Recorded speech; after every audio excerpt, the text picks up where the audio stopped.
Vamos a tratar de ir rápido e ir viendo los distintos puntos de ley de bases y ley de medidas fiscales que están relacionados con temas tributarios. Vamos a empezar. Ustedes ven la presentación, ¿correcto? Sí, sí. Bien, bien. Bueno, vamos a empezar con el régimen de incentivo para grandes inversiones que está en la ley de base. Como ustedes saben, la ley se publicó el lunes pasado eh, y a los efectos de la vigencia, el RIGI empezó a regir el día de su publicación en el boletín oficial. A ver si pasa. Por algún motivo no pasa en la filmina. A ver, espera. Ahí está. Entonces, ¿qué tiene de distinto el RIGI respecto de otros regímenes de promoción? Ustedes saben que hasta ahora lo que nosotros habíamos visto era regímenes de promoción, por ejemplo, ley de inversiones mineras, ley de economía, de promoción de la economía del conocimiento, antes ley de software, ley de promoción de energías renovables, y lo que estábamos acostumbrados a ver era regímenes por sector. El RIGI en realidad es un régimen global que trata de fomentar la realización de grandes inversiones. Y inicialmente el gobierno lo que quería era no limitarlo por actividad, pero a través del proceso por el Congreso se incorporaron ciertos sectores productivos o industrias en las cuales hay que encuadrar para poder solicitar los beneficios del RIGI. Y es un sistema amplio porque tiene, si quieren, tres ejes. Primero hay incentivos tributarios, aduaneros y cambiarios. Hay certidumbre y seguridad jurídica porque está planteado un esquema de estabilidad en materia regulatoria, cambiaria, aduanera y tributaria. Y por otro lado, el punto, si quieren, en los que han fallado regímenes anteriores, es cómo hago para proteger los derechos que obtengo al amparo, tanto los incentivos como la estabilidad. Y en el pasado, en el caso, por ejemplo, de ley de inversiones mineras y ley de software, cuando un contribuyente que era beneficiario de estos regímenes de incentivo veía que había un menoscabo en sus derechos, la realidad es que era muy difícil el planteo o, por ejemplo, impedir la aplicación de un nuevo impuesto por violación a la garantía de estabilidad. El recorrido era muy largo y generalmente el contribuyente tenía que pagar y hay contribuyentes que hace 10 años están en la justicia litigando, tratando de que se le reconozca una repetición de un tributo que nunca debieron haber pagado. Entonces, acá, si quieren, se trató de subsanar esto y está previsto como protección de derechos, más allá de la posibilidad de recurrir a la justicia competente, el arbitraje internacional. Entonces, ¿cuándo me puedo adherir al RIGI? 2 años desde la entrada en vigencia. Entró en vigencia el lunes pasado con la publicación en el boletín oficial. El Poder Ejecutivo tiene que reglamentar esto dentro de los 30 días. Y acá veamos una cosa. Este régimen para implementarse, además de un decreto del Poder Ejecutivo donde se va a asignar la autoridad de aplicación, va a necesitar resolución, además de la normativa que dicte la propia autoridad de aplicación, que normalmente detalla con mayor nivel de, de si va a decir detalla con detalles, pero bueno, los requerimientos y el tipo de formularios para presentarse. Además va a necesitar resoluciones del Banco Central, resoluciones de AFIP, con lo cual la reglamentación que está prevista dentro de 30 días es el decreto del Poder Ejecutivo. Hay que ver cuánto más se tarda en emitir el resto de las regulaciones que permitan adherir. Hay una posibilidad de prórroga de un año más, con lo cual estaremos con el RIGI hasta mediados de 2027 con esta ventana abierta para adherir. Entonces, ¿cómo hago yo para adherir al RIGI? El primer concepto que trae el RIGI es el vehículo de proyecto único. O sea, en definitiva, subjetivamente, quien quiera adherir al RIGI tiene que, por ejemplo, si hay una sociedad ahora existente que tiene distintas actividades y distintos activos, y alguno de esos activos o recursos se quiere afectar a un proyecto de gran inversión, la sociedad va a tener que, y ahora vamos a ver los conceptos, o crear una sucursal dedicada o conducir un proceso de reorganización societaria libre de impuestos para crear ese vehículo de objeto único, porque el vehículo que tiene los beneficios no puede desarrollar actividades o tener activos que no están relacionados con esta inversión. Por otro lado, tiene que hacer este vehículo, ahora vamos a ver que hay otros sujetos también que se pueden adherir, pero este vehículo tiene que realizar una inversión que califique como gran inversión, vamos a ver los montos. ¿Cuáles son las industrias que quedaron? Quedó Foresto Industria, turismo, infraestructura, minería, tecnología, siderurgia, energía, petróleo y gas. Eh, la realidad es que es lamentable que se hayan limitado las industrias. Hay muchos proyectos en cartera, por ejemplo, de agroindustria, que han quedado en principio fuera por esta limitación, que son parte de la negociación con las provincias, que quizás no querían que existan nuevas inversiones en competencia con productores locales. Luego tiene que ser, y esto es importante porque nadie lo menciona, que sea una inversión de largo plazo, larga maduración. Entonces, no es solo un monto mínimo de inversión, sino que hay un criterio que es un cociente por los primeros 3 años menor al 30 entre el valor presente de flujo neto de caja esperada y el valor neto de las inversiones planteadas en el mismo periodo. Entonces, mínimo, BPU, tipo de sector, cumplir otros requisitos que vamos a ver, proyecto de larga maduración e inversión mínima. Bueno, como decíamos, los BPU son vehículos que tienen un proyecto único, no pueden desarrollar actividades ni tener activos que no estén afectados al proyecto. ¿Quiénes pueden ser?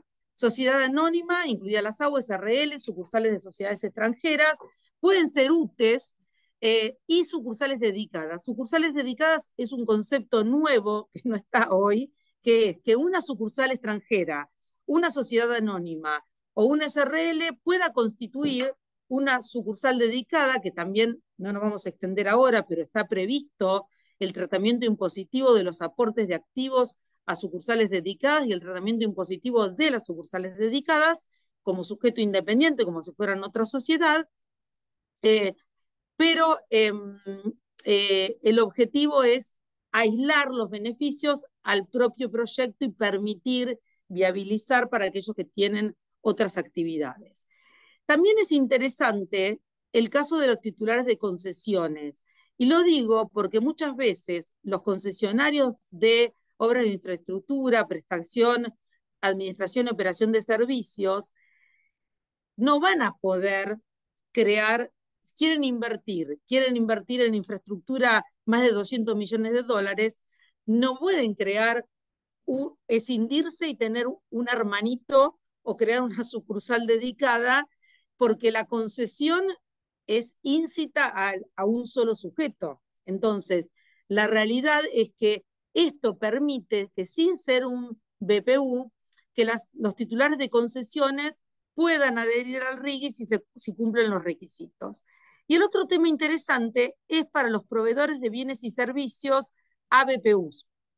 En ese caso, con ciertas condiciones, también se les permite adherir, pero solo los efectos de los beneficios relacionados con el tema aduanero en cuanto a la no aplicación de derechos de importación a las importaciones de bienes, ya sea que se tengan que vender a un BPU o que sean bienes que necesita este proveedor para prestar servicios al BPU. Voy rápido, Marcelo, ¿no? Voy bien. Impecable. Entonces, ¿cómo vemos el tema de montos mínimos? Acá hay un piso de 200 millones de dólares que el Poder Ejecutivo por sector productivo podría elevar hasta 900 millones de dólares como piso, con lo cual vamos a ver la reglamentación, si para ciertos sectores se eleva el mínimo de 200 millones.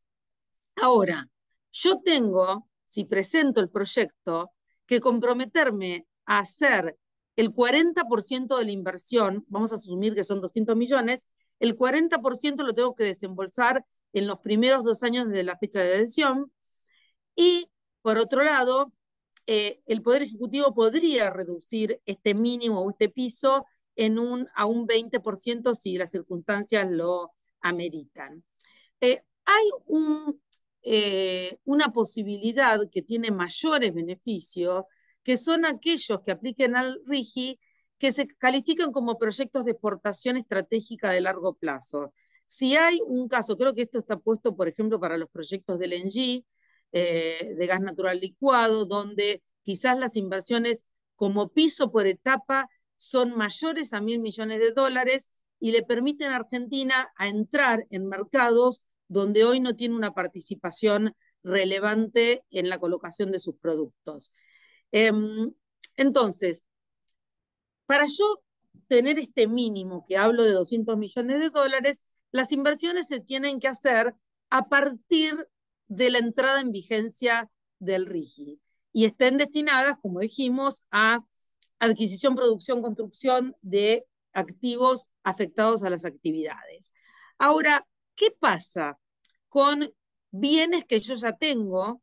Que acá está el caso de yo para entrar al RIGI constituyo una sociedad, pero me doy cuenta que hay un activo que lo tiene otra sociedad y lo necesito. Entonces, puedo comprar esa sociedad que tiene el activo, más allá de una decisión fusión o algún otro procedimiento que se establezca, y fusionarme dentro de los 180 días, o puedo, si yo soy una sociedad que tiene muchos activos y tiene distintas actividades, pero yo tenía un cliente que tiene una industria, pero tiene un ya terreno y empezó una construcción de una planta en otra jurisdicción, una planta industrial, eso puede aportar ese terreno y la construcción iniciada a una sucursal dedicada, y en ese caso, si yo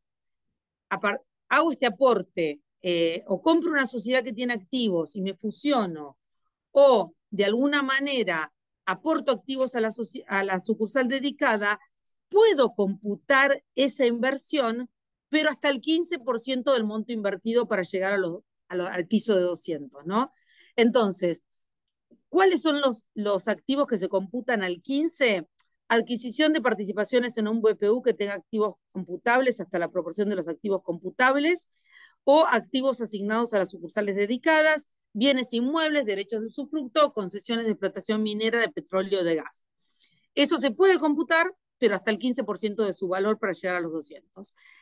Acá hay un tema interesante, porque en principio, como yo les dije, son activos lo que tengo que computar dentro de la inversión, y está el caso de un BPU que tenga que hacer un pago por obligaciones asumidas en contrataciones que sean servicios esenciales para el proyecto. Y les digo el ejemplo, un proyecto de LNG que tiene que traer una planta flotante de LNG va a tener que pagar un charter o una locación, y eso no está comprando el activo, pero tiene que pagar un servicio que de alguna manera es absolutamente esencial y estratégico. En ese caso, se prevé que el Poder Ejecutivo va a poder contemplar, o la autoridad de aplicación al momento, hasta un 20% del valor pagado por ese servicio esencial dentro de la inversión prevista como mínimo. Bueno, asumamos que soy un BPU, que cumplo los montos de inversión. ¿Qué tengo que hacer? Obviamente esto va a estar sujeto a reglamentación. Voy a tener que presentarme a la autoridad de aplicación describiendo el proyecto, el monto de inversión, el cronograma, fecha de puesta en marcha. Bueno, yo les puse algunos porque a nivel enunciativo, los que me parecieron más interesantes. Fíjense, declaración jurada de que no se va a distorsionar el mercado local, fuente y modo de financiamiento, empleo directo e indirecto generado. Esto que se incluyó para destrabar las aprobaciones que tiene que ver con el plan de desarrollo de proveedores locales, De hecho, me establecen que un 20% de la inversión tiene que estar destinada a contratar proveedores locales, en todo lo que es construcciones normales, ¿no? Pero en la medida que esos proveedores locales de bienes y servicios me ofrezcan precio y calidad similar a otro proveedor del extranjero. O sea, yo podría no cumplir este requisito de 20% si la oferta de bienes o servicios no es en igual precio y o calidad, o no estuviera disponible, ¿no? Después tengo que estimar también la producción e exportaciones, cómo va a ser durante los primeros 3 años el balance de divisas y todo lo que tiene que ver con la factibilidad técnica, económica y financiera del proyecto y las permisos y habilitaciones requeridas, que esto también puede ser algún nivel de traba en los tiempos para aplicar al RIGI. No tengo que tener los permisos y habilitaciones obtenidas, pero tengo que demostrar en la presentación cuáles son y qué plazo estimo en que los voy a obtener. Bueno, si yo obtengo, esto me parece súper interesante y yo creo que está en línea con las modificaciones de la ley de procedimiento administrativo, veo que está Máximo Fonrulla ahí. ¿Por qué? Porque hay muchas disposiciones relacionadas con los plazos para resolver. Entonces, por ejemplo, ¿cuándo tiene que resolver la autoridad de aplicación respecto de mi pedido de incorporación al RIGI? 45 días corridos. ¿Apruebo o rechazo? ¿Puedo pedir información adicional? Una sola vez, 15 días. Si rechazo y está justificado y tiene que ser, no puede haber mucha discrecionalidad, tiene que estar basado en alguno de los puntos que no cumplí, yo me puedo volver a presentar 2 veces más en el mismo año calendario. Interesante, la fecha de adhesión es retroactiva a la fecha de presentación y esa es la fecha de adquisición de los derechos. Pero, ¿cuándo adquiero las obligaciones? Con la notificación del acto de aprobación. Un tema a considerar también, que va a estar en la reglamentación seguramente, es que por los beneficios que me van a otorgar, tengo que constituir garantías y ya la ley establece algunos ejemplos de garantías por los beneficios. Entonces, vamos si quieren una vez que adherí, ¿qué es lo interesante del RIGI? Son como les decía, incentivos, garantías y seguridad jurídica y certidumbre en la protección de mis derechos. Con relación a los incentivos, primer tema, alícuota de impuesto a las ganancias actual, 25, 30, 35 según la ganancia neta imponible. En este caso, para los vehículos que adhieran, quedan fijos en el 25.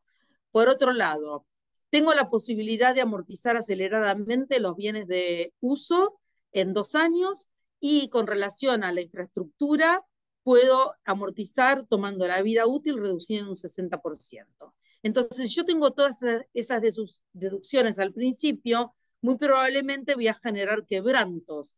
Y el tema importante de los quebrantos es que no se me licúen, básicamente por inflación, y que los pueda finalmente utilizar. Acá lo novedoso es que los quebrantos se trasladan sin límite temporal, no está el límite temporal de los 5 años, me permite actualizar los quebrantos por índice de precios internos al por mayor y PIM, y yo creo que esto es absolutamente novedoso, es la posibilidad de monetizar los quebrantos. ¿Esto qué me implica? Que yo, si a los 5 años los tengo actualizados, no los uso, los puedo transferir a terceros como otros créditos fiscales, la verdad que esto es fantástico. Las actualizaciones de la ley de impuestos a las ganancias se actualizan por IPC, no aplica el artículo 93, esto es más para los técnicos tributarios. Y otro tema súper interesante, en el caso de financiación del proyecto, muchas veces la financiación no viene de un tercero, viene de vinculados. La posibilidad de deducir los primeros 5 años intereses y diferencia de cambio negativa sin que apliquen los límites de capitalización exigua de la ley de impuesto a las ganancias. Y otro tema importante para considerar es me establece que yo tengo que aplicar no las formalidades, pero sí la normativa de precios de transferencia, no solo cuando hago transacciones, yo soy un BPU adherido, no solo cuando hago transacciones con sujetos vinculados del exterior, sino también cuando hago operaciones con vinculados locales. Y esto tiene sentido porque si no, yo podría, vía precio, transferir los beneficios que son exclusivos del BPU a otra sociedad local. Bien, esto también me parece que es un punto, me da pena que no esté para todos los proyectos, que tiene que ver con el tratamiento de los pagos a beneficiarios del exterior, de los servicios que contrato. ¿Por qué? Porque ustedes saben que por cómo se negocian estos contratos, normalmente el impuesto está a cargo del tomador del servicio argentino. Entonces termina siendo un costo adicional del proyecto. Acá lo que se estableció solo para los proyectos que sean declarados de exportación estratégica de largo plazo es que para ciertos pagos, incluido locación charter marítimo, transporte internacional destinado a exportaciones, contratos de ingeniería, están exentos de retención de impuesto a las ganancias. Para otros pagos al exterior que no califiquen en estos tres supuestos que mencioné, la presunción de ganancia neta es del 30, con lo cual alícuota 35 por presunción de ganancia neta del 30, la alícuota efectiva va a ser 10,5 sin aplicación de grosinap. Tema para subrayar, tenemos una exención y tenemos una reducción de alícuotas en pagos a beneficiarios del exterior. Acuérdense que y lo dice expresamente la norma, este beneficio no va a aplicar si esto implica una transferencia de ingresos a fiscos extranjeros, y la novedad es que el RIGI dice, en el marco de la implementación del impuesto mínimo global, aclaro, del 15, por el pilar 2 del marco inclusivo de la OECD, esto implica que si hay un país donde yo estoy pagando a un beneficiario del exterior con exención, charter marítimo, contrato de ingeniería, pero en ese país aplica este impuesto mínimo global del 15, no me va a aplicar la exención porque la idea es no dar un beneficio para que finalmente esa renta termine grabada en el país de origen. Distribución de dividendos. Dijimos, alícuota 25%, amortización acelerada, actualización de quebranto, posibilidad de traslado. ¿Y qué pasa con la distribución de dividendos? Hoy está grabada al 7%, pero a partir del séptimo año de adhesión al RIGI, se va a poder tener una distribución de dividendos del 3,5%. Entonces, la realidad es que estos proyectos, como dijimos, eran de larga maduración. Hasta que el proyecto está en condiciones de distribuir dividendos, la verdad es que creo que el beneficio resulta aplicable bastante ampliamente. Esto me parece, la verdad, superador de todos los otros regímenes. ¿Por qué? Ustedes saben que las inversiones que se realizan en este tipo de proyectos tienen un costo impositivo de IVA altísimo para todo lo que es adquisición de bienes y servicios nacionales o importados, que puede ser el IVA 21 o 10,5 según el tipo de bien, bueno, en el caso de servicios en general 21. Y ¿qué pasa? Hasta que yo puedo descargar ese crédito fiscal contra ventas o recuperarlo con exportaciones y sin actualización, la realidad es que hay un perjuicio financiero y económico muy grande, que tienen el adelantamiento de este IVA en el pago a proveedores, que se crea un sistema basado en certificados de crédito fiscal. A los proyectos adheridos, por el monto que necesiten pagar bienes o servicios a proveedores o a la FIP en el caso de importación, van a obtener este certificado de crédito fiscal, con lo cual no van a tener que desembolsar caja para pagar el IVA. Ahora, ¿qué hace el proveedor con ese certificado de crédito fiscal? Porque si no se traslada el tema al proveedor. ¿Qué hace con el certificado? Bueno, es de libre disponibilidad y pueden solicitar la devolución o transferencia a terceros a AFIP, y si AFIP en 3 meses no aprueba la transferencia, se puede transferir sin la aprobación de AFIP a terceros este certificado de crédito fiscal. El otro tema interesante es la posibilidad de cómputo del 100% del impuesto a los débitos y créditos pagados contra el impuesto a las ganancias. Y voy a la estabilidad fiscal. No respiro. Porque tenemos mucho tema, entonces tengo que ser respetuosa de mis compañeros también que tienen que hablar. ¿Qué es superador de la estabilidad fiscal? O sea, yo tengo incentivos tributarios, estabilidad fiscal. Voy a tener incentivos aduaneros, estabilidad aduanera, incentivos cambiarios, estabilidad cambiaria. Bueno, ¿qué es lo superador? Yo tengo estabilidad fiscal por 30 años. Los impuestos que me van a aplicar son aquellos vigentes a la fecha de adhesión con las modificaciones propias de la ley de RIGI. ¿A qué alcanza la estabilidad fiscal? No puedo recibir un incremento, no me aplican nuevos impuestos ni un incremento de los existentes. Cuando hay un incremento de los existentes, cualquier tema que me implica que temas que estaban exentos terminen grabados, que temas que estén no alcanzados estén alcanzados, forma distinta de determinación de la base imponible que sea más gravosa, aumentos de tasas, alícuotas, etc. Obviamente, estabilidad fiscal no aplica a IVA y aportes y contribuciones de seguridad social, sí aplica a las alícuotas de retención a pagos a beneficiarios del exterior, y creo que lo superador es, yo puedo tratar de impedir la aplicación de un nuevo impuesto o un incremento de un existente. Si no lo puedo impedir, el impuesto pagado de más se transforma en un crédito fiscal automático que es aplicable contra otros impuestos nacionales. En principio, la carga de la prueba de este aumento es del BPU, pero si responde a un nuevo impuesto o un incremento del existente, la prueba de la violación va a tener que ser a cargo de AFIP. Y creo que esto es superador por el ITER que han tenido que seguir bajo otros regímenes de promoción aquellos que querían invocar la violación de la estabilidad fiscal.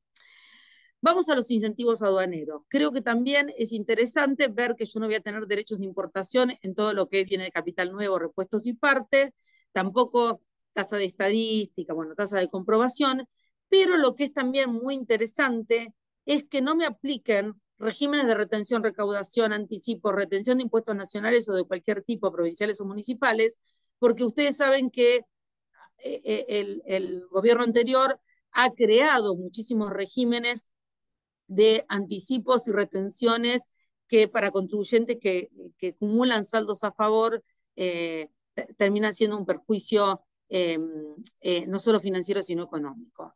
La exención de derechos de exportación recién va a ser a 3 años de adhesión al RIGI, de nuevo en los proyectos de exportación a largo plazo 2 años, muy probablemente desde la fecha de adhesión hasta que yo construya el proyecto y empiece a exportar, muy probablemente este plazo se dé, con lo cual quizás no llego a tener exportaciones grabadas con derechos.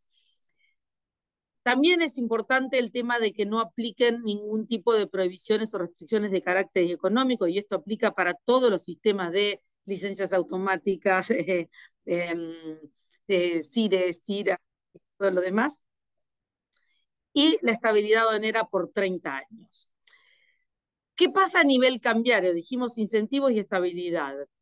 Y esto se cambió en el proceso. Inicialmente, la excepción para liquidar divisas de las exportaciones era gradual, 20, 40, 100% dentro de los 2, 3 y 4 años, pero ese plazo computaba desde la fecha de adhesión y no desde la puesta en marcha. En este caso, a medida que el proyecto fue tratado, se cambió, que no es un cambio sutil, porque claramente, muy probablemente un proyecto que tenga fecha de adhesión a fin de año, por ahí tiene 2 o 3 años para ponerse en marcha, y va al principio probablemente exportar con una limitación a la liquidación de divisas, perdón, va a tener que liquidar divisas desde ya si está vigente la norma general del Banco Central por el cual se requiere la liquidación de divisas. Esta es una protección para el caso de que el Banco Central siga exigiendo la liquidación completa de divisas. Yo voy a tener liberado el 20% a los 2 años desde la puesta en marcha. Si la normativa del Banco Central libera en general la liquidación de divisas, yo no voy a necesitar esta protección, ¿correcto? ¿Qué pasa con, entonces, exportaciones? Va a haber gradualmente una liberación de qué divisas son de libre disponibilidad hasta llegar al 100%. ¿Qué pasa con los aportes de capital o el préstamo para financiar el proyecto. En principio son de libre disponibilidad, yo no los tengo que ingresar, pero la protección que me da el régimen para poder acceder al mercado único y libre de cambio, si hubiera una restricción en el futuro para repagar ese capital o para repagar el préstamo, requiere que los haya liquidado. Lo mismo para pagar dividendos e intereses. Entonces, en definitiva, si yo quiero la protección del régimen respecto de la posibilidad de repago de la inversión a nivel aportes de capital o préstamo, yo necesito liquidar las divisas, aunque no me lo impone la norma esta liquidación.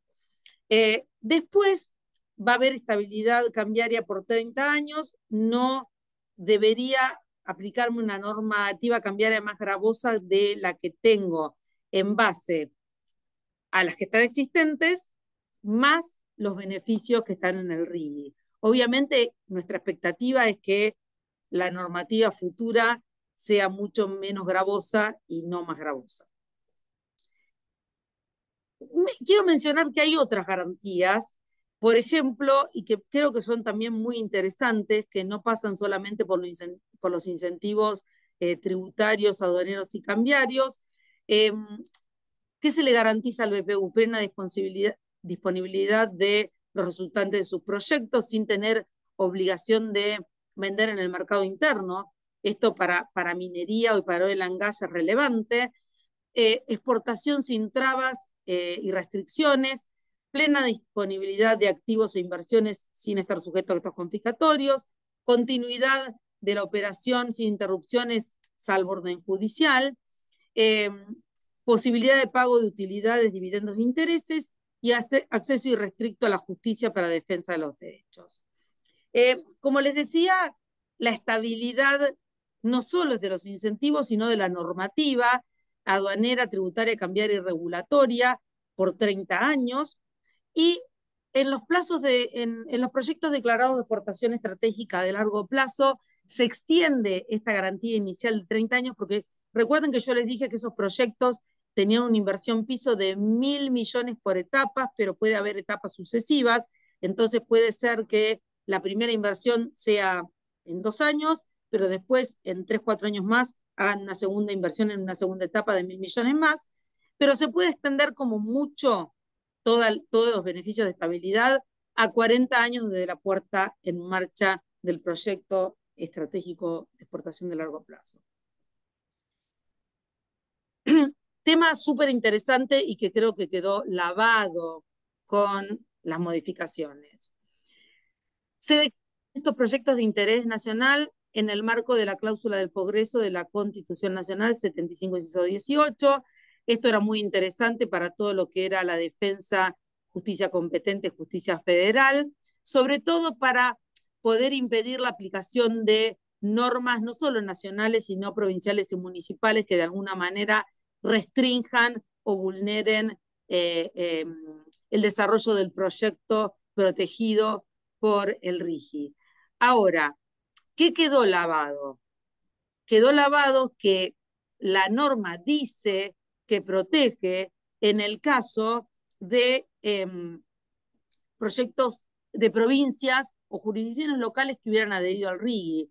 La realidad es que si necesito, muy probablemente las jurisdicciones en las que estén involucrados los proyectos van a adherir al RIGI, pero la pregunta es qué pasa si tengo una jurisdicción en la que no está propiamente el proyecto, pero que se puede ver afectada por impuestos a los ingresos brutos o cualquier otra imposición que de alguna manera pueda restringir o vulnerar el proyecto. Si no adhirió, no tengo la protección, suena raro, porque la realidad es que siendo una normativa basada en la Constitución, supeditarlo a que las provincias adhieran no me parece que tiene mucho sentido.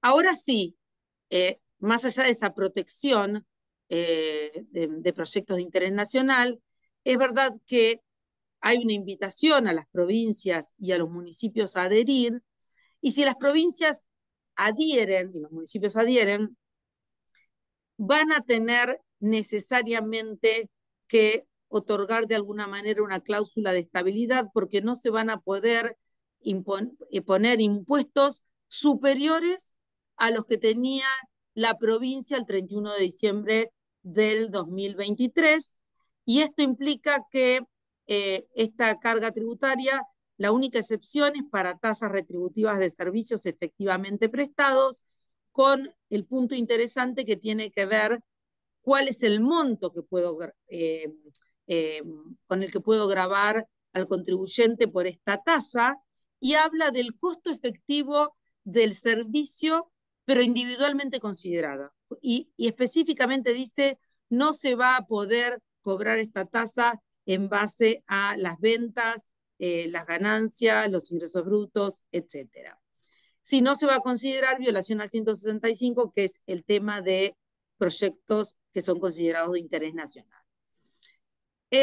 Muy chiquitito, ya dijimos lo de la limitación de por transferencia de ingresos a fiscos extranjeros, compatibilidad con otros regímenes de promoción. En principio no es incompatible en la medida que no se dupliquen o no se superpongan. Yo puedo mantener, no tengo que renunciar a un régimen de promoción existente en el que estoy o uno futuro en el que podría aplicar, siempre que no se acumulen o reiteren los beneficios y sean de distinta naturaleza.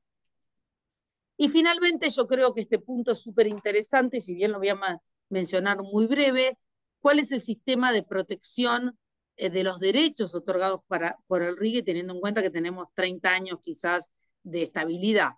Primero está previsto esta cláusula escalonada por el cual yo tengo un procedimiento de solución amistosa, pero a los 60 días, si no encuentro la solución, puedo ir al arbitraje internacional. Está previsto hasta el CIADI, habla de que la sede no tenga que ser en la República Argentina, ni los árbitros ni del país de la inversión, ni argentinos. Y yo creo que la parte interesante es cuándo puedo entrar en arbitraje, y aún para los temas sancionatorios. Eso también es muy interesante. No tengo que agotar la vía administrativa, y de alguna manera, si yo inicio una defensa a nivel judicial, también podría en cualquier momento discontinuar esa defensa e iniciar el arbitraje internacional. Creo que esto es superador de otros proyectos de promoción en que la defensa de las garantías muchas veces no era efectiva siguiendo todo el trámite de la defensa en la justicia nacional. Con eso termino, muchas gracias, y le dejo el lugar a alguno de los otros temas. Creo que sigue Lucía con impuesto a los bienes personales. Fui rápido, pero la realidad es que tenemos mucho tema para cubrir.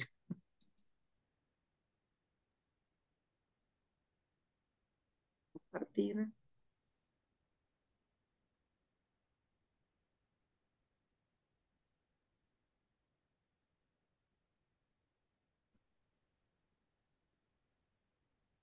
Bueno, muchas gracias, Marinés. ¿Pueden ver todos mi pantalla? Sí, sí. Okay. Vamos a hablar ahora de las modificaciones que trae la ley en impuestos sobre los bienes personales e impuesto a las ganancias, y particularmente en el impuesto sobre los bienes personales, además de tener modificaciones el impuesto en sí, trae un régimen bastante interesante, el REIBP, que vamos a comentar ahora. ¿Y qué es este REIBP? Bueno, es básicamente un pago adelantado de bienes personales, es un beneficio para los contribuyentes, donde voy a tomar 5 años, o sea, del periodo fiscal 2023 a 2027, y voy a hacer un pago unificado. O sea, por única vez adelanto esos 5 años al fisco. ¿Y cuál es la contraprestación o una de las contraprestaciones, los beneficios que obtengo? Bueno, me libero de todo impuesto, ya sea bienes personales o cualquier impuesto patrimonial que pueda surgir de acá a 2027. No sé, si se crea, por ejemplo, un impuesto federal a las donaciones, bueno, si me adherí al REIBP, no me va a impactar.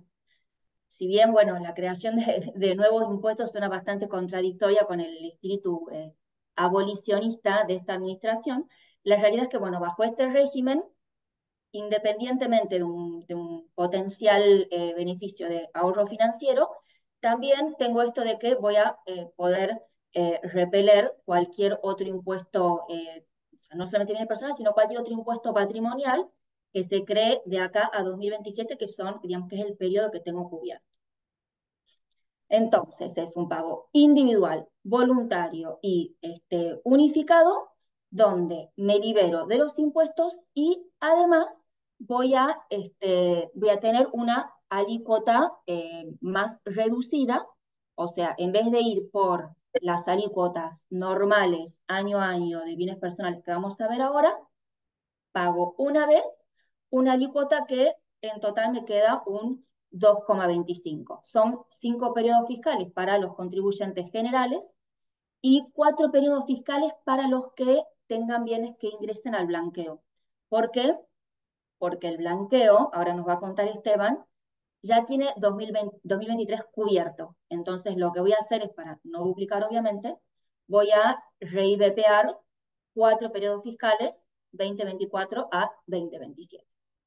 Me olvido de pagar el impuesto, me olvido de presentar anticipos, presentar declaración jurada. Divino, quedó recómoda durante los siguientes 5 años, que son en definitiva la vigencia actual de bienes personales. Veremos si se prorroga como se viene haciendo desde hace miles y miles de años, pero hasta ahora bienes personales está vigente hasta 2027. Si ingreso al REIBP, me olvido por completo hasta ese entonces.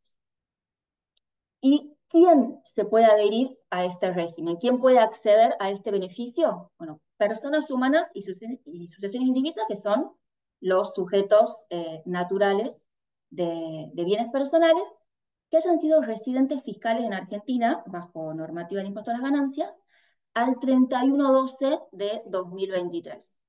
Y además, me dejan adherirme al régimen si yo fui residente fiscal argentino antes del 31/12/2023, pero el 31/12/2023 ya no lo era.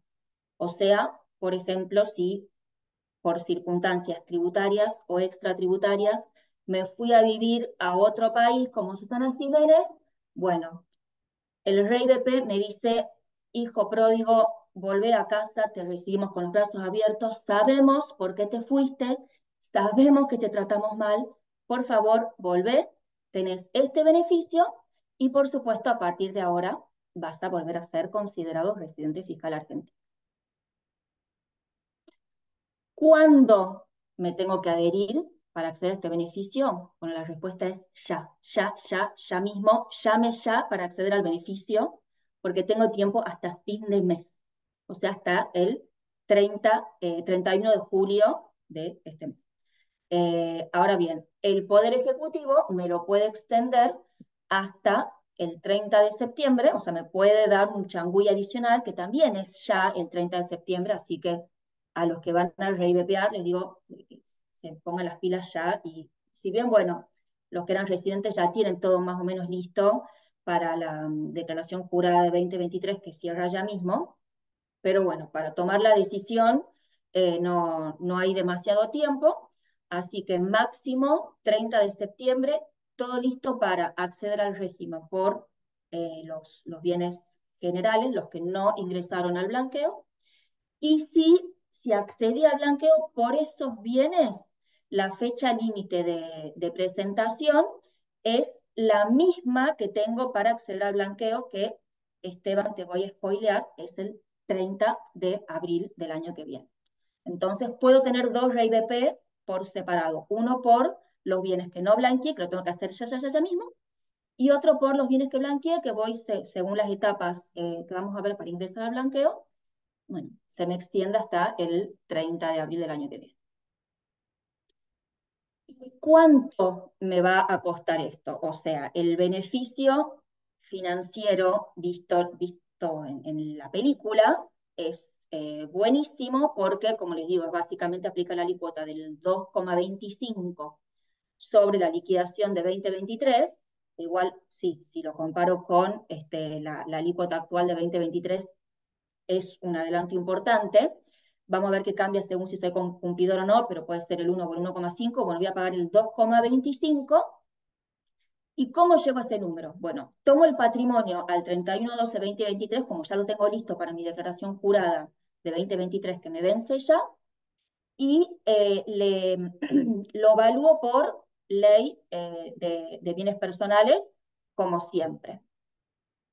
A eso le saco participaciones societarias, porque ¿qué pasa? Bajo el régimen argentino, si entre mis activos yo tengo participaciones en sociedades o entes argentinos, lo que prevé la ley es que ese mismo ente es el que se va a poner en mi lugar y va a pagar el impuesto a los bienes personales por mí como accionista, con lo cual yo lo saco. ¿Por qué? Porque la sociedad ya lo pagó por mí.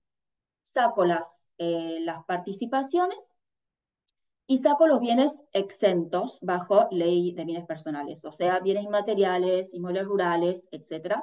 Acá, ojo, que si yo tengo títulos públicos exentos, solamente los voy a poder sacar del cálculo si es que los tuve en mi patrimonio, no al 31/12, sino al 10/12.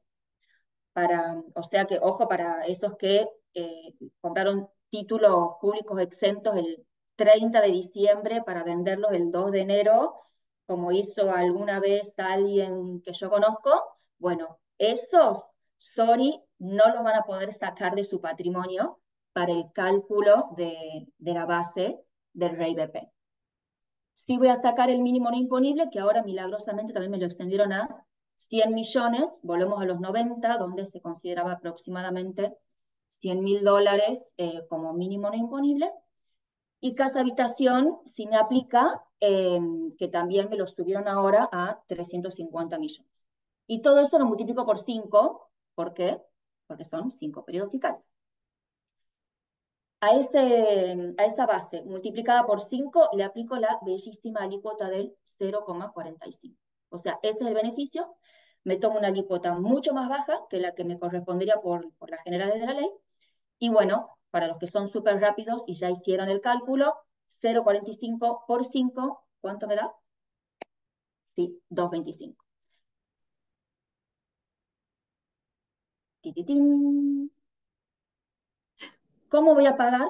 Sí, Marines. No, Lucía, un tema que me parece que lo mencionaste vos, muy interesante, es que de alguna manera se me congela seguro por 5 años el régimen actual de bienes personales, que por ejemplo prevé algunas exenciones, como por ejemplo para los campos, ¿no? O sea, exención de títulos públicos, exenciones para los campos, que muy probablemente si hay una modificación del impuesto, como el gobierno pretende, eh, los campos van a terminar grabados en bienes personales, o por lo menos esa es la intención que se ha manifestado. Yo de esta manera consolido mi base imponible, no solo más allá del beneficio de la alícuota, eh, y con los activos que tengo hoy, sobre todo si estoy en un periodo de crecimiento económico, pero más allá de eso, ¿qué bienes no están grabados y que podrían estar grabados en el futuro? No, me da un montón de estabilidad, sobre todo porque pensándolo políticamente, yo estoy tomando esta decisión ahora cuando a la administración actual le quedan todos estos años por delante. Entonces, vamos a ver que el Rey BP también me tira un anzuelo de estabilidad fiscal. Este ya es decir, bueno, creo o no creo. Pero este beneficio que me estás dando ahora y que va a estar vigente durante tu administración actual, y yo creo que es bastante seguro que se va a mantener así. Es muy, muy beneficioso. Así que todos a reivepear a full. Bueno, El, el, ahora que ver- ya sé el cuánto tengo que verbo, pagar. gracias Lucy, el verbo de reivepear no lo tenía, vamos Está salió a en la registrarlo. RAE, en la última Muy bueno, versión. Está toda la RAE hablando de reivepear. muy bueno. Bueno, ahora que ya sé cuánto tengo que pagar, ¿cómo voy a pagar eso? Bueno, primero tengo que, a este monto total que calculé del REI BP, tengo que adelantar ya mismo por lo menos el 75%. O sea, ponele que este 2,25 de mis bienes al 31/12 pasado eran, sacándole todos los exentos, mínimo imponible, etcétera, me da un REIBP ingresar de, no sé, 100.000, bueno, ahora voy a tener que ingresar 75.000 tiki-taka. La reglamentación me va a decir cuándo, cómo, etcétera, formalidades, pero eso es lo que yo tengo que adelantarle a la administración para demostrar mi compromiso de adherir al régimen y de cumplir. Ahora, ¿qué pasa si tengo problemitas, no sumé bien, no hice el cálculo, y en vez de ingresar 75.000, ingreso menos? O sea, no sé, ingreso, ponerle 60.000. Bueno, ahí voy a tener la opción de esos 40.000 que me quedan, o lo pago por 2, o sea, en vez de 40.000 pago 80.000, o si veo que esta penalidad hace que no me termine de cerrar la cosa, bueno, estoy a tiempo de decir, ya sabes que mejor no me adhiero al REIBP, lo que yo ya ingresé, o sea, los 60.000 que ya ingresé, me quedan como crédito y lo puedo computar contra otros impuestos nacionales, no sé, por ejemplo, ganancias, me queda de libre disponibilidad. Y bueno, si no tengo este inconveniente, sigo adelante y presento después la declaración jurada y el pago, para lo cual me voy a poder tomar todos los créditos fiscales, anticipos y pagos a cuenta que yo ya tenga a mi favor por el impuesto en 2023. O sea, y mismo si yo ya me apuré y pagué el 2023, directamente me lo computo como pago a cuenta y nada, me queda saldado. La reglamentación también va a decir cómo van a ser los tiempos, formalidades, requisitos, etcétera, para esa declaración jurada. Así ya quedó totalmente consolidada en mi beneficio. Esto para los generales, y como les decía, también puedo acceder al REIBP para lo que son los bienes regularizados. O sea, puedo ir por cuerda separada por ambos. Les spoileo acá a Esteban otra vez un poquito. El blanqueo va en dólares, entonces lo primero que voy a hacer es convierto a pesos y lo voy a multiplicar por 4, no por 5, porque 2023, como les decía, ya me lo cubrí en el blanqueo, y la alícuota no va a ser del 0,45, sino va a ser del 0,5, así, bueno, te cuesta un poquito más. Con lo cual, para bienes regularizados me cuesta un cachín más, 2 en total, 0,5 por 4. Esto lo Lucía, voy a pero vos exponer. ahí entendés, creo que lo dijiste, pero porque a mí me quedaba la duda, en realidad los que adhieren al blanqueo se presentan de dos formas al REPIB, ¿no? O sea, Yo para entiendo lo que eso. tenían ya declarado, hacen la presentación del 2,25 por 5 años, pero por lo que incluyen el blanqueo hacen otra presentación por 4 años, ¿no? Claro, porque en la ley, además de decirte que presenta una declaración jurada exclusiva por los bienes regularizados, o sea, ¿para qué me hablar de exclusiva si sería la única? Y además te dicen que te puedes computar una sola vez todo lo que sea créditos fiscales o pagos que vos hayas hecho por 2023, o sea, me los computo en una de estas declaraciones juradas, con lo cual, salvo que la reglamentación diga algo distinto, de la ley creo que surge bastante claro que podés ir por las dos vías. Así que yo diría que sí, esa es mi interpretación definitivamente. Lo que no me dice para bienes regularizados es si es que voy a tener que ingresar también un anticipo del 75% como hago con los generales, pero sí me dice, si la reglamentación decidiera que el pago también se hace previo anticipo, bueno, van a aplicar los mismos requisitos y penalidades que para los generales. Con eso entonces quedó cubierto hasta 2027 de todo impuesto patrimonial federal actual o a crearse. Y además, esto ya es un súper beneficio, está buenísimo a nivel financiero, o sea, la tasa interna de retorno que uno obtiene versus las alícuotas generales es en moneda dura, no sé, del 15 o 20, dependiendo también si somos cumplidores o no, siempre el cumplidor pierde un poco más que el no cumplidor, pero con esto ya tenemos un súper beneficio y que, como les decía, va a regir durante la vigencia de este gobierno, lo cual trae un montón de tranquilidad, pero además me prometen estabilidad fiscal hasta el año 2038. Entonces, si yo tengo, no sé, bienes personales, tiene vigencia hasta 2027 en principio. Si me lo prorrogan, again, again, and again, o me crean cualquier otro impuesto federal que recaiga sobre el patrimonio, bueno, yo ahí de decir, adherir al REIBP, tengo estabilidad fiscal hasta 2038, con lo cual mi alícuota máxima, o sea, la alícuota máxima que me puedes aplicar por la sumatoria de cualquiera de estos impuestos patrimoniales, es del 0,25, que coincide con, ahora vamos a ver las nuevas escalas de bienes personales, en el año 2027, y se supone que a partir de 2027, en conjunción con esto, la alícuota máxima de bienes personales va a ser del 0,25. Cualquier reminiscencia con cosas que hayan pasado en el pasado, con promesas que nos hayan hecho y que no se hayan cumplido, es pura coincidencia. Esto es nada, es creer. Si se da, genial, y bueno, si no se da, al menos, como les digo, tuve ese ahorro financiero hasta 2027.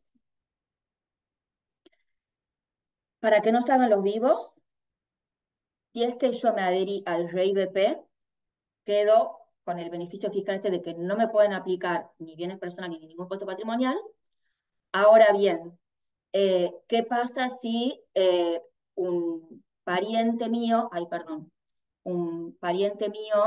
por consanguinidad, cónyuge, ex o conviviente, no se adhirió al blanqueo, al REIBP, y me dice, che, ¿sabes qué? Te voy a donar mis activos, porque total vos no pagás impuesto a los bienes personales hasta 2027 por tu patrimonio. Bueno, les quiero decir que ojo ahí, porque el donatario en este caso sí va a tener que pagar un impuesto adicional en la medida que sean parientes efectivos cuarto de consanguinidad, etc. Si es que efectivamente tengo, no sé, un conocido, un vecino, y soy tengo tanta suerte que me hace una donación, bueno, ahí sí se la considera legítima, y voy a poder ese patrimonio meterlo dentro de mi patrimonio que está amparado ya por el beneficio. Entonces, bueno, acá no hay truco, ojo con eso. Y a la inversa, sí, bueno, si es que yo adherí al REIBP y yo quiero donar activos a alguien que no se adhirió, bueno, lo siento, tengan en cuenta que el REIBP es un beneficio al contribuyente y no al activo.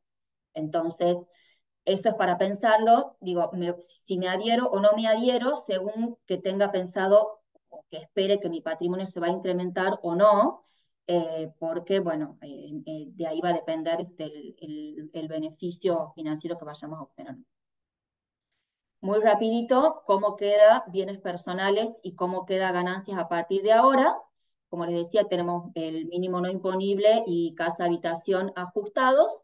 Y bueno, y nos tiran un pequeño beneficio para los contribuyentes cumplidores, que además de estas nuevas escalas de alícuota que tenemos ahora, que vamos a empezar a eliminar el último tramo de la escala, le voy a restar a la alícuota un 0,50 si es que fui un contribuyente cumplidor de 2020 a 2022. Si presentamos toda la declaración jurada, hicimos todo bien al 31/12/2023 con respecto a esos periodos fiscales, vamos a acceder a esta reducción de alícuota, y lo mismo para responsables sustitutos, este régimen que les contaba, que las sociedades ingresan ellas mismas el impuesto que corresponde al accionista. Bueno, para las que sean pymes, les aplica una reducción del 0,125, la alícuota general es del 0,5. La alícuota, digamos, la escala de alícuota también lo que hace es elimina la discriminación para bienes del exterior. Ahora no tengo que aplicar una alícuota súper agravada para bienes de afuera, y es retroactivo a 2023. No estaría escuchando quejas de nadie sobre la constitucionalidad o validez de bajarme la tasa a esta altura por 2023. Y en impuesto a las ganancias lo que hago es básicamente volver al escenario reformas de masa, los parches que se buscaron a sacar ganancias en horas extra, en bono de productividad, PIN, que pan, el impuesto cedular para mayores ingresos, bueno, se saca todo eso, se crea una mayor progresividad del impuesto, entonces ya no es súper fácil llegar a la alícuota del 35%, sino que las escalas son un poco más reales, que además se van a ir ajustando semestralmente por índice de precio al consumidor. Eh, y para los que estaban cubiertos por el impuesto cedular y a partir de ahora tienen que empezar a tributar por cuarta categoría, lo bueno es que le están diciendo, che, a partir de ahora, sorry, vas a tener que empezar a tributar, pero lo que no te cobré de junio hacia atrás, bueno, no te lo voy a cobrar, o sea, tener una deducción especial por ese lado, que, bueno, hace que no sea tan gravoso para la clase media que se suma como contribuyente o que vuelve a ser contribuyente después de este breve veranito de estos 6 meses. Les dejo esto para reflexionar muy rápidamente porque quiero que Marcelo y Esteban no me maten.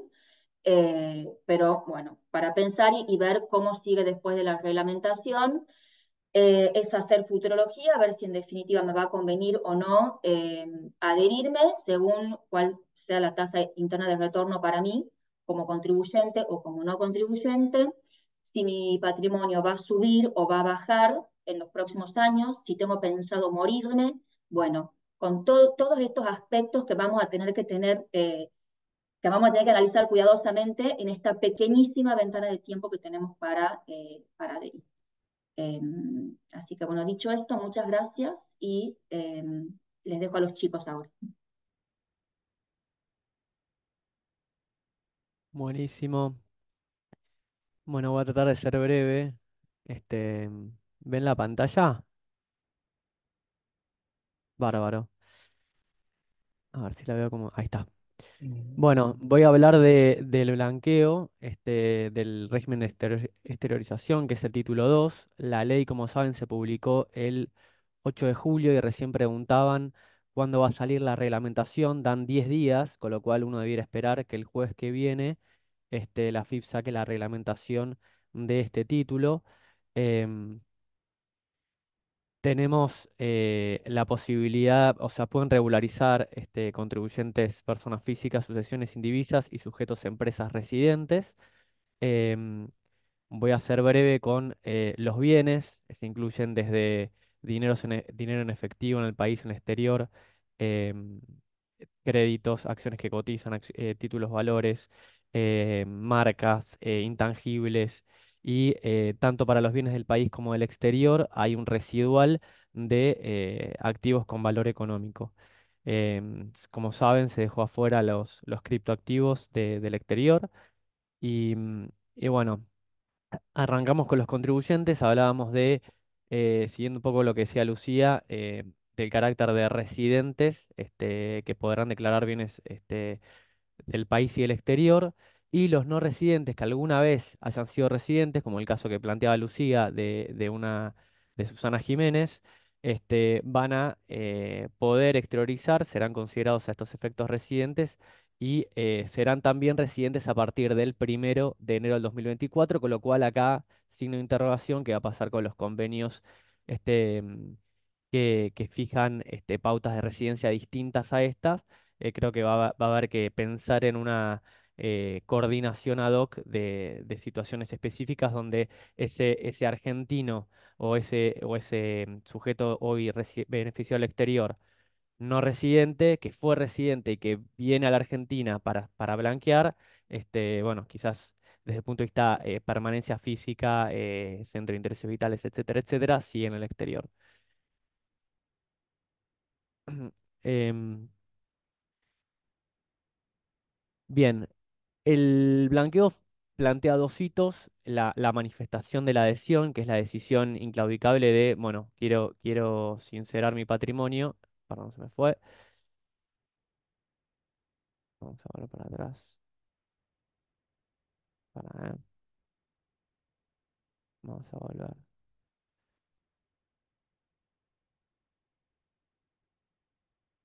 Vamos de vuelta. Bien, que es la manifestación de la adhesión y el pago de cuenta del 75%, y después el segundo hito es la declaración jurada del pago del saldo, donde la reglamentación fijará las constancias y documentación para acreditar titularidad y el valor del bien. Creo que no vamos a seguir el modelo que tuvo alguna vez Chile de presentar trazabilidad. Me parece que habrá que esperar a la reglamentación para ver qué documentación nos piden. La norma sí prevé no solamente acreditar titularidad de bienes, sino habla de tenencias o posesión de los bienes a la fecha de corte, que es el 31 de diciembre del 2023. El plazo de vigencia, siguiendo lo que decía Lucía, es el 30 del 4 del 2025, prorrogable, ojo, al 31 de julio del 2025. Em, Resumen, tenemos tres etapas, obviamente con el mínimo no imponible de 100.000, con etapa 1 al 5%, que tengo que manifestar al 30 de septiembre y presento la declaración jurada 2 meses más tarde. Etapa 2, 10% de alícuota por el excedente a 100.000. Tengo que manifestar el 31 de diciembre y presento la declaración jurada 1 mes más tarde. Y etapa 3, pago el 15% del excedente a 100.000, manifiesto el 31 de marzo y presento la declaración jurada 1 mes más tarde. Em, Respecto a los bienes excluidos, están los bienes que estén en las listas negra y gris del GAFI. En la lista negra están tres países que no son relevantes: Irán, Corea del Norte y Myanmar. Pero ojo que en la lista gris está Venezuela. Hay jurisdicciones relevantes como Bulgaria, Croacia, Vietnam. Por eso me parece importante que vean esa lista. Hay 21 jurisdicciones. Hay dudas con respecto a, bueno, siempre las tuvimos en los blanqueos, con los bienes de cambio.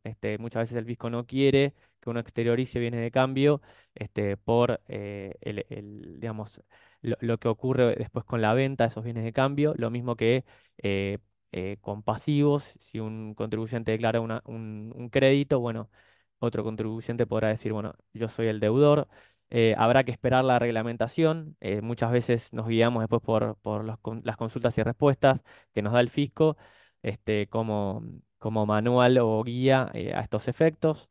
Em, Importante, siguiendo un poco lo que decía Lucía, quienes adhieran a este blanqueo no podrán inscribirse a un régimen similar hasta el 31 de diciembre del 2038, con lo cual también es un ítem a considerar. Esto es bastante nuevo. Similar también a lo que está en bienes personales, el tema de el mínimo no imponible y la fijación de etapas y alícuotas. Hay que considerar a los familiares de primer grado de consanguinidad, papá, mamá y los chicos. Bueno, tienen que computarse como un globo a los efectos de estas tres cosas, ¿no? Tasa, etapa y mínimo no imponible. Em, Exteriorización del efectivo, muy interesante. Se crea la cuenta especial de regularización de activos y las cuentas comitentes especiales de regularización de activos en la SALIC, y nos permiten mantenerlo al 31 de diciembre de 2025 depositado para evitar el pago del impuesto. Ojo, importante también acá, fecha límite de depósito el 30 de septiembre del 2024. Creo que es importante tener en cuenta que, digamos, las cuentas están en Argentina, con lo cual si yo tengo dinero depositado en el exterior, lo que voy a poder hacer es perdón, efectivo en el exterior, lo que tengo que hacer es depositarlo en una entidad financiera, y si quiero hacerme acreedor de este beneficio, tengo que transferirlo a una de estas dos cuentas que están previstas acá de regularización de activos en una entidad financiera, o una cuenta comitente especial en una LIC. Pero Esteban, eso solo para tasa cero. Si Sí, yo sí, quisiera sí. pagar el 5, puedo dejar la plata en el exterior, ¿no? Excelente punto. Si yo tengo efectivo en el exterior, en moneda extranjera, solamente si es en el exterior, no es pesos en el exterior, tengo que depositarlo en una cuenta, digamos, una entidad financiera del exterior, y lo dejo ahí, pago el 5%, el 10 o el 15, según lo que corresponda. Excelente pregunta.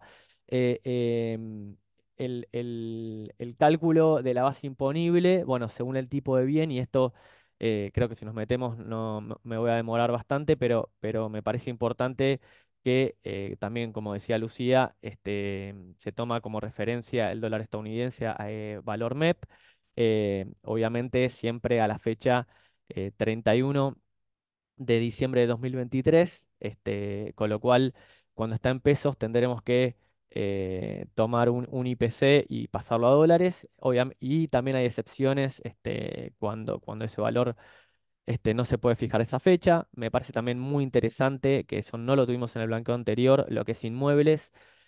Dicen que tanto, bueno, que la FIP podrá fijar valores mínimos para los inmuebles rurales y urbanos, tanto del país y el exterior, tomando un valor mínimo o por metro o por hectárea en el caso de los rurales, o incluso otra unidad de medida para los bienes del exterior. Y en la medida que, digamos, uno tendrá que manifestar, hacer el pago a cuenta con esos valores mínimos, pagar el saldo con esos valores mínimos, y si uno acredita que el valor es inferior al valor mínimo que fija la reglamentación, habrá un procedimiento específico ad hoc para obtener esa devolución. Em, Como decíamos, hablábamos de un pago a cuenta del 75%, cuando la base imponible supere los $100.000, y si hay un pago defectuoso de este anticipo, habrá que pagar el saldo duplicado digamos, en un 100%, o sea, duplicado. Otra cosa importante que me parece tener en cuenta es, yo puedo regularizar bienes en diferentes etapas y siempre computará la última. Por eso se pueden dar esas variaciones en lo que es el pago anticipado. Y ahora sí, yendo a esto que planteaba Marinés de las excepciones al pago, como dijimos, $100.000. Después, aquellos que declaran dinero en pesos o divisas y la depositen en las cuentas especiales, ya sea de entidades financieras o ALIC, y lo mantengan hasta el 31 de diciembre del 2025, no pagarán el impuesto especial, o sea, es gratis. Y si lo retiro antes, pagaré el 5%, pero no hay retención si yo hago un retiro para un pago del impuesto especial o el pago del beneficio de bienes personales que comentaba Lucía recién, o si invierto en certificado de participación en fideicomisos de inversión productiva o cuotas partes de fondo común de inversión hasta el 31 del 12 del 2025, conforme lo fije la reglamentación. Y de hecho, la ley menciona que habrá inversiones productivas tanto a nivel, digamos, nacional como provincial. Em, Esto es interesantísimo. Bueno, es el artículo, no me quiero equivocar, pero es el artículo 35, si no me... Esperen que voy a la norma. Pero 34, perdón. Y los invito a leerlo, porque esto es distinto de los otros blanqueos. En realidad habla de incisos A, B, C y D. Acá puse 1, 2, 3, 4. Y lo interesante es que, bueno, nos liberan del incremento patrimonial no justificado, nos liberan de toda acción civil por delitos tributarios, cambiarios, aduaneros, infracciones administrativas, con liberación de impuestos, multas y accesorios, como si fuera una amnistía, remite al artículo 59, inciso 2 del Código Penal. Nos liberan de los impuestos nacionales que se hubieran omitido. Tenemos ahí desde impuesto a las ganancias, salidas no documentadas, ganancia mínima presunta, débitos y créditos, IVA internos, este signo de interrogación. Las provincias que no adhieran, eventualmente nos podrán cobrar los impuestos. Em, y cuatro, nos liberan por los bienes que tuvimos antes del 31 del 12 del 2023 y no tengamos esa fecha. Pero lo que dice es, el Poder Ejecutivo podrá fijar un umbral mínimo del 10 al 25%, y en caso de que la FIP detecte que yo me olvidé dentro de este umbral, lo que se me cae es el punto 4, o sea, el inciso D. El A, B y C siguen vigentes por los bienes que yo exterioricé.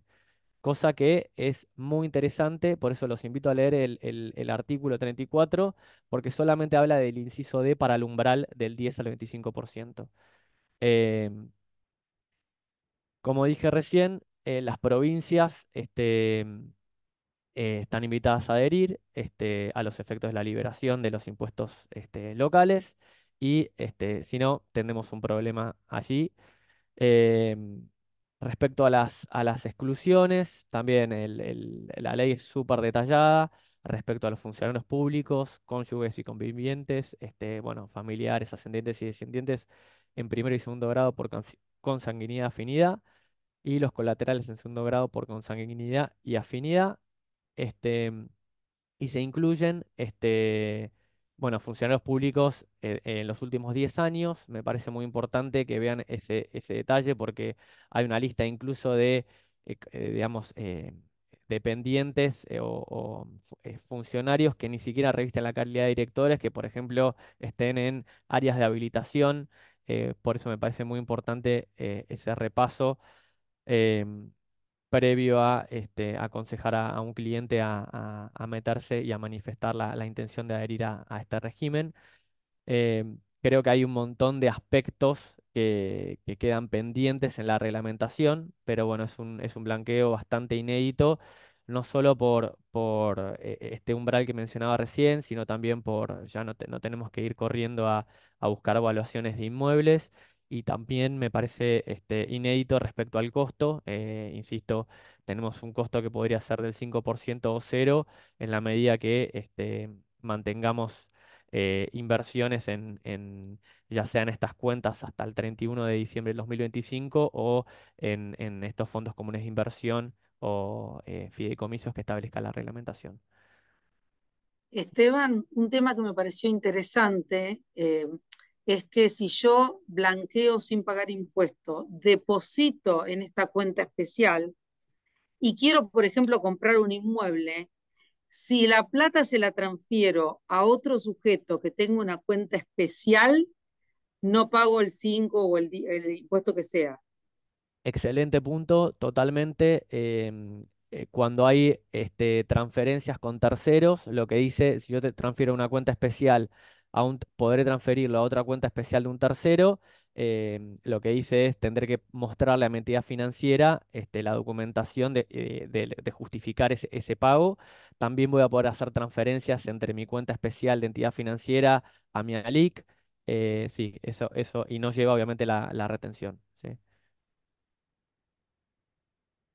Bueno, es impecable, Esteban. Es bastante, la verdad, lo que hay que cubrir.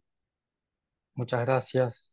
Es un- a ver, voy a tratar de compartir rápidamente. Eh,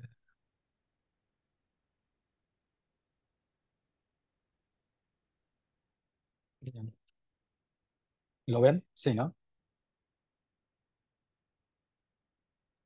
Perfecto. Bárbaro. Gracias. Bueno, último tema.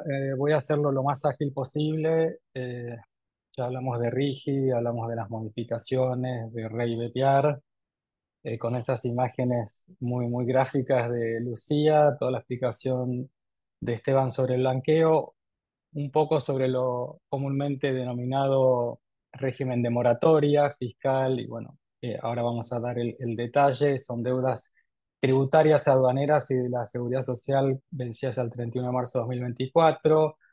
eh, ¿Qué se busca? Lograr obviamente el cumplimiento de las obligaciones, hay incentivos, hay beneficios. Ustedes saben que en nuestro país es un clásico. Diría que no hay década desde 1960 para acá en la que no hemos tenido un régimen con facilidades de pago, moratoria, y a medida que fueron corriendo los años, un tema muy preponderante y un beneficio bastante, eh, digamos, atrayente tiene que ver con la suspensión y en su momento, una vez cumplida la regularización, la extinción de las acciones penales tributarias que pudieran estar en trámite al momento de vigencia del régimen y hasta que se adhiere el particular. Eh, es polémico. Si uno se pone a evaluar pros y contras, siempre se piensa en el que cumplimentó con sus obligaciones vis a vis el que no. Lo cierto es que cada cierto tiempo, y desde la ley 27.430 hasta ahora, no habíamos tenido un régimen semejante. el Congreso, más allá de todas las dificultades que tuvo este proyecto para avanzar, entiendo que donde, digamos, uno de los puntos donde todos coincidían, me refiero a los legisladores, tiene que ver con brindar esta posibilidad de regularizar, de, por supuesto, reducir la litigiosidad en materia fiscal, aduanera, etcétera, y promover una regularización y de alguna manera un barajar y dar de nuevo. Básicamente quiero destacar primero que todo lo que tiene que ver con discusiones en sede administrativa o judicial, por cierto, temas que estén sujetos a fiscalización, son susceptibles de regularización. Por supuesto que todo lo que espontáneamente quiera regularizar el particular también. Hay deudas que, esto es importante, lo que tiene que ver con el aporte solidario extraordinario, están incluidas dentro de la posibilidad de regularización. La fecha de corte es 31 de marzo de 2024, se incluyen planes de facilidades de pago que pudieran estar caducos, infracciones formales, materiales, cometidas hasta el 31 de marzo de 2024. Allí yo detallo cuáles son los ítems que no están alcanzados por la posibilidad de regularización. Estoy queriendo ir rápidamente a lo más interesante de este plan.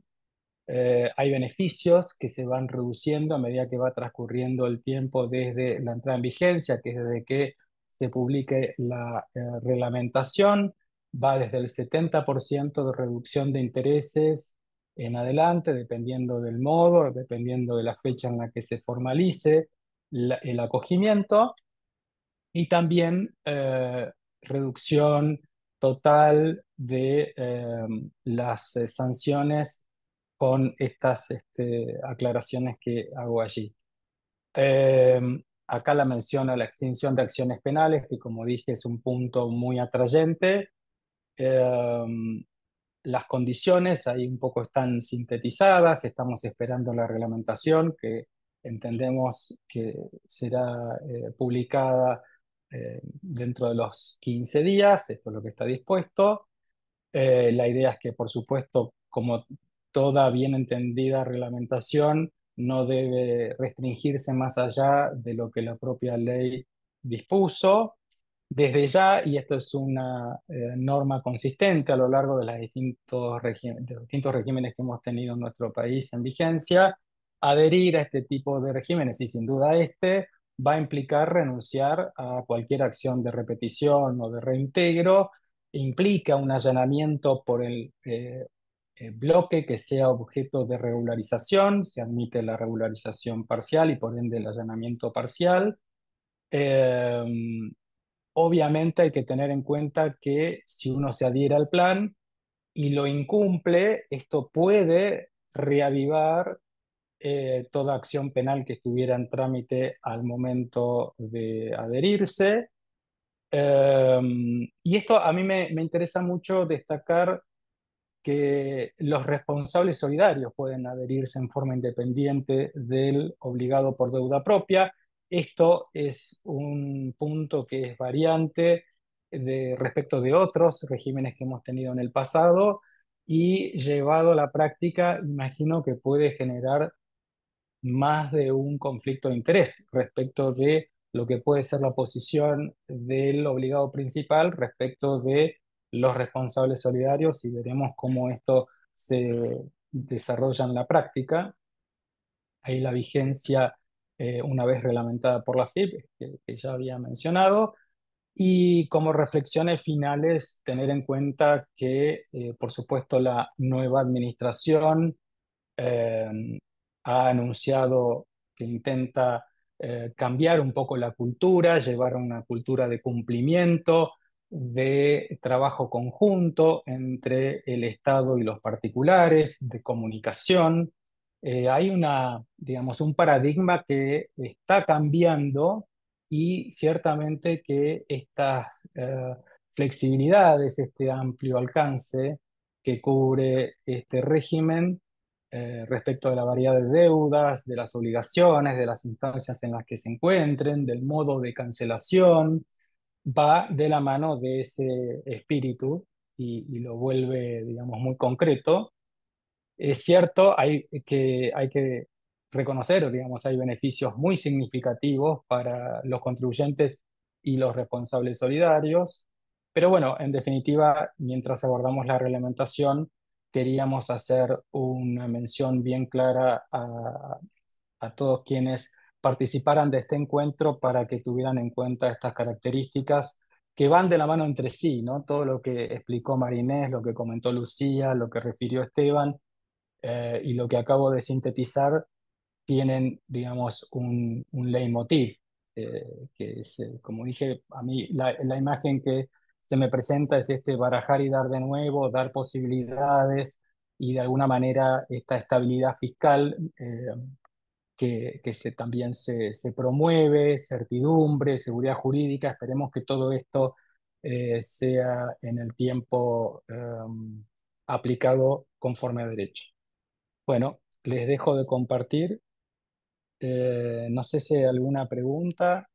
Estamos un poco excedidos de tiempo, pero por mi parte, agradecerles, Marinés, Lucía y Esteban, por sus presentaciones.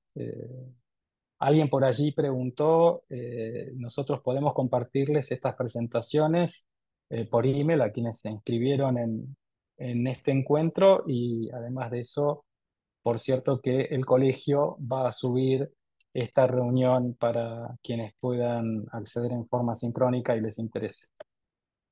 Así que bueno, por mi parte, saludarlos y agradecerles. Muchas gracias. ¿Preguntas? Igual que son tantos temas y todos. Sí, sí, sí, Cada, podríamos cada estar 2 subtema horas es más. un tema enorme en sí mismo. Y cuando salga Exactamente. la Así que reglamentación y hablar, sí, probablemente necesitemos una nueva, hacerlo de vuelta, juntarnos de sí. nuevo, ¿no? Sí, sí, sí. Si no, si nos Bueno, dejan, si nos hartaron. sí, Bueno, yo me sí. llevo lo que dijo Lucía y comparto, hay que reivindicar. Rey Bepiar, tal cual. Bueno, Bueno, excelente. que tengan buen día, ¿eh? Buen Muchas día. gracias por Gracias, asistir. Chao, buen igualmente. día. Gracias. Gracias, Adiós. saludos a todos. Adiós. Muchas gracias. Saludos.